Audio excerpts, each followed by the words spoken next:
President Aquino this afternoon enumerated the various achievements of his administration in the past 4 years and his plans for the future. The President made the report in his fifth State of the Nation address delivered before a joint session of the Senate and the House of Representatives. The details from Rocky Ignacio. In the opening of the 16th Congress, President Aquino presented the administration's achievements and priorities for the remaining years of his term in his State of the Nation address. The President's fifth SONA centered on the accomplishments and reforms in the government that resulted to additional jobs and opportunities. President Aquino cited TESDA's livelihood training under the Disbursement Acceleration Program or DAP. Benefits from the program were shown through a video clip. Buo ang aking loob dahil malinaw ang aking pangunahing layunin, ang ibalik ang gobyerno sa dapat nitong tuon, ang paglingkuran ang taong bayan sa lahat ng panahon.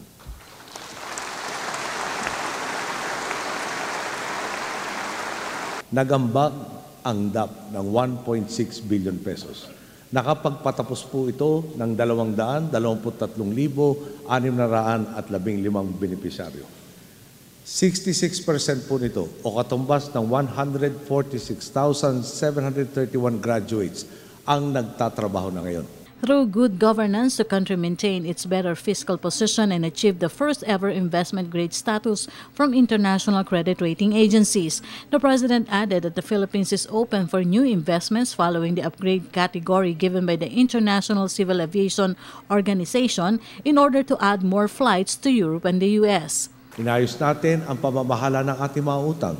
Ang resulta, bumaba ang ating debt to GDP ratio. Ang perang dating dapat ibabayad sa interes na pupunta na sa social services.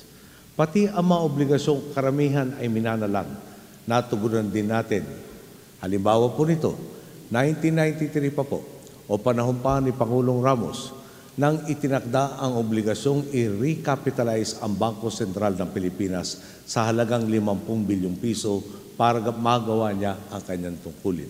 Nitong 2013, sa unang pagkakataon, nagkamit tayo ng investment grade status mula sa Moody's, sa Fitch at Standard & Poor's, ang tatlong pinakatanyag na credit ratings agency sa mundo. Sa pagsusuri nila ng ating macroeconomic fundamentals at governance, nabawasan ang riskong itinatala, kaya tumingkad ang kumpiyansa ng mga namumuhunan. President Aquino also assured steps to ensure enough water and power supplies in 2015. He added that the government will import rice to end price hikes. Ayon nga po sa pag-aaral, maaaring magkaroon ng kakulangan ng tubig sa Metro Manila pagdating ng taong 2021. Hindi na po natin hihintayin ang tagtuyot. Ang mga solusyong talagang pinag-aralan ng mga dalubhasa, inaprubahan na po natin. Ang Kaliwa Dam Project sa Quezon at ang pag-aayos ng mga linya ng Angat Dam. Magandang solusyon po ito kaysa kumuha ng tubig mula sa mga aquifer sa ilalim ng lupa na mas madaling pasukin o magbibigay daan para mas madaling pasukan ng tubig alat. Isa pa ko, kung sa aquifer lang tayo nakasalalay, mas mapapabilis ang paglubog ng lupa na siya namang nagiging dahilan ng pagbaha. Kasabay po ng mga dam para sa Metro Manila at mga karatig bayan ang suporta natin sa mga tagalalawigan. Aprobado na rin ang Water District Development Sector Project sa ilalim ng LUA o Local Water Utilities Administration.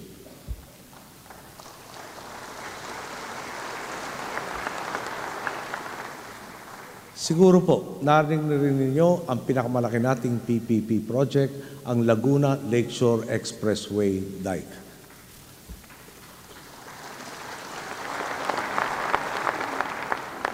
Bubuksan na rin ang bidding bago matapos ang 2014. President Aquino stressed that the government will continue to prioritize the welfare of residents in areas affected by the Zamboanga siege, strong quake in Bohol, and Super Typhoon Yolanda. The President thanked his cabinet members as well as the international community who helped and worked hard to bring back normalcy to the disaster areas. Hindi po natigil ang trabaho natin. Nagsagawa tayo ng livelihood interventions upang maging mas mabilis ang pagbangon ng mga nasalanta nating kababayan. Ngayong Hulyo nga po, 221,897 trabaho na ang nalikha matapos tayong magkaloob ng bangka kagamitan sa pangangisda at pagtatanim, mga binhi at livestock. The President added that the government will continue modernizing the AFP and the PNP. 17 refurbished helicopters will come this September for the AFP and new rifles for the Philippine National Police. President Aquino said the government will go after the enemies of the state. Inaasahan nating maidideliver bago matapos ang 2017.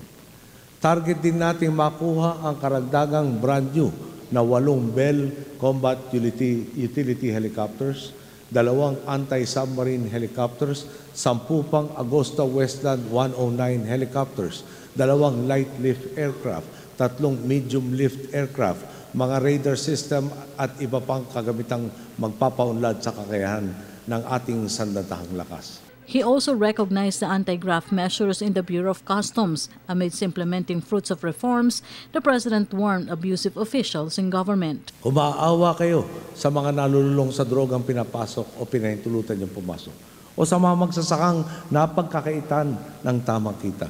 Ang sa akin lang, kapag sumapat ang nalikom na ebidensya laban sa inyo, sa bilibid ang susunod ninyong destino. At the end, the President renewed the government's commitment to attain lasting peace in Mindanao. He asked Congress for the immediate passage of the Bangsamoro Basic Law. Kung may sasabatas nga po ang Bangsamoro Basic Law bago matapos ang taon at may sasagawa ang kinakailangang plebisito, mabibigyan ng 1.5 taon ang Bangsamoro Transition Authority para ipakita ang positibong pagbabago. Kung maantala naman ito, natural pong iikli rin ang panahon para mapatunayan na tama nga ang landas ng kapayapaang tinatahak natin. For the People's Television, Rocky Ignacio.